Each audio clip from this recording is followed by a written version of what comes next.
Halo, Shalom.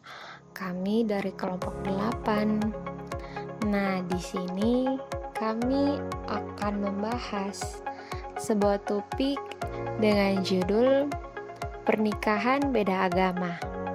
Selamat menyaksikan. Tuhan Yesus memberkati. Video ini bertujuan untuk yang pertama menjelaskan definisi dan latar belakang pernikahan beda agama, yang kedua itu mengkaji pandangan agama terhadap pernikahan beda agama, yang ketiga mengidentifikasi faktor penyebab dan dampak negatifnya, yang keempat memberikan ilustrasi dan kasus nyata yang relevan, yang kelima ada menawarkan pendekatan solusi dari sudut pandang psikologi keluarga, dan yang terakhir itu adalah merumuskan kesimpulan dan aplikasi praktis dalam kehidupan sosial dan berkeluarga. Baik, pertama-tama kita akan membahas apa sih itu pernikahan beda agama. Jadi, pernikahan beda agama atau pernikahan antar agama adalah pernikahan di mana ada dua individu yang memiliki keyakinan berbeda. Fenomena ini muncul seiring meningkatnya interaksi sosial di masyarakat multikultural. Di Indonesia, pernikahan semacam ini sering menimbulkan persoalan hukum dan sosial karena tidak semua agama mengizinkannya. Meski demikian, banyak pasangan yang tetap memilih menikah beda agama karena cinta dan kecocokan pribadi yang dianggap lebih penting daripada kesamaan keyakinan. Selanjutnya, ada dua pandangan tentang pernikahan beda agama. Yang pertama, pandangan Islam. Dalam agama Islam menekankan pentingnya kesamaan iman, di mana pernikahan beda agama cenderung tidak dianjurkan, terutama demi keharmonisan rumah tangga dan pendidikan anak. Yang kedua, pandangan Kristen.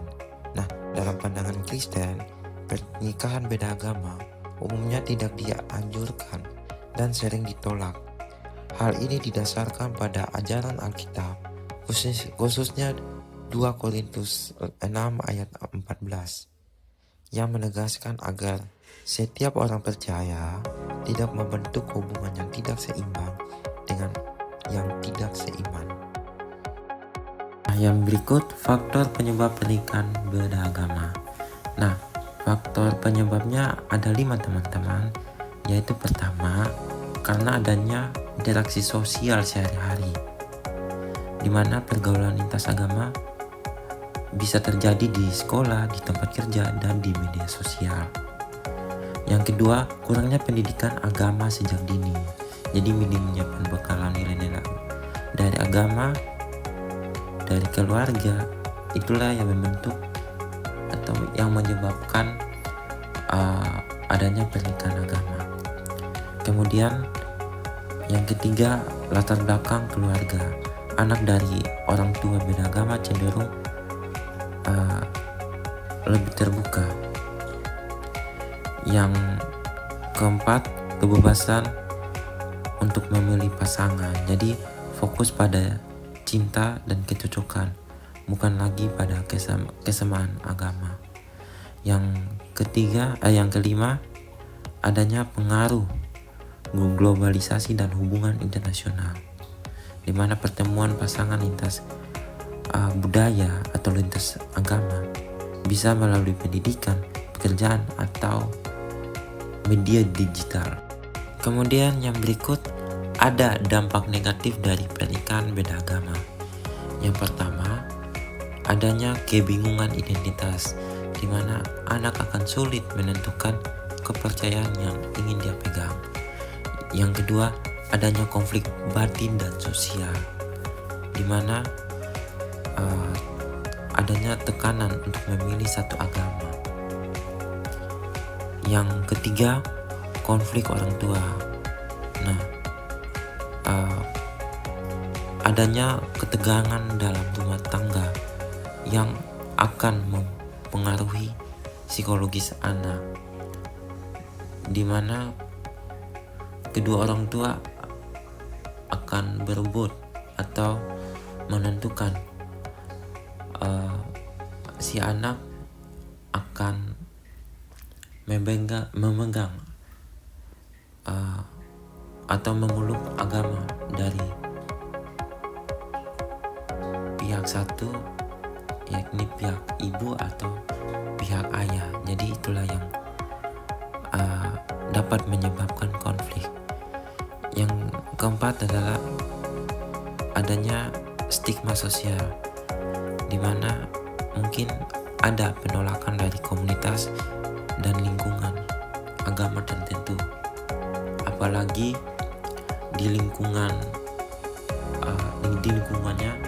mayoritas memeluk agama Kristen misalnya, mungkin bisa terjadi penolakan. Yang berikut ilustrasi kasus atau fiktif tapi realistis. Dina, seorang Kristen Protestan, menjalin hubungan dengan Reza, seorang Muslim, sejak kuliah. Selama 4 tahun pacaran, mereka saling mencintai dan menghargai perbedaan keyakinan. Reza yang religius tidak memaksakan agamanya, namun keluarganya menolak pernikahan kecuali Dina menjadi mualaf. Karena tak ingin mengorbankan keyakinan masing-masing, mereka menikah secara sipil di luar negeri. Awalnya harmonis, tetapi setelah memiliki anak, muncul konflik terkait pengasuhan dan pendidikan agama. Anak mereka bingung menentukan identitas keagamaan dan kerap menjadi korban pertengkaran orang tuanya.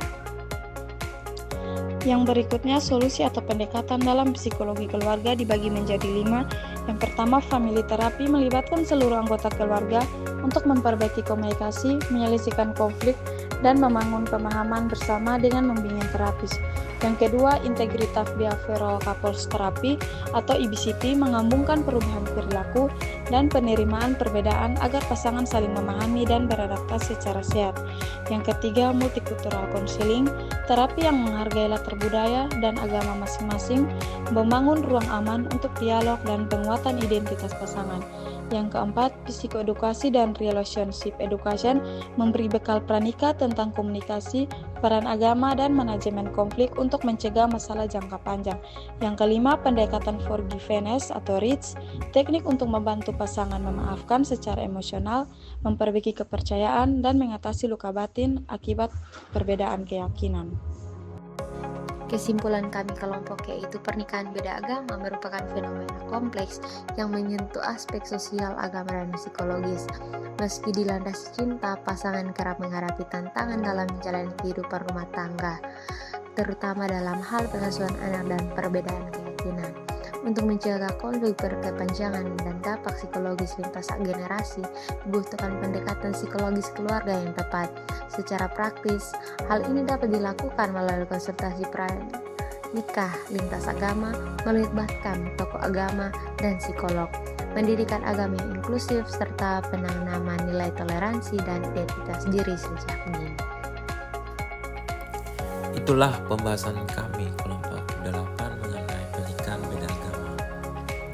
Semoga pembahasan materi dari kami bisa bermanfaat dan menambah wawasan bagi teman-teman yang menonton. Terima kasih dan shalom.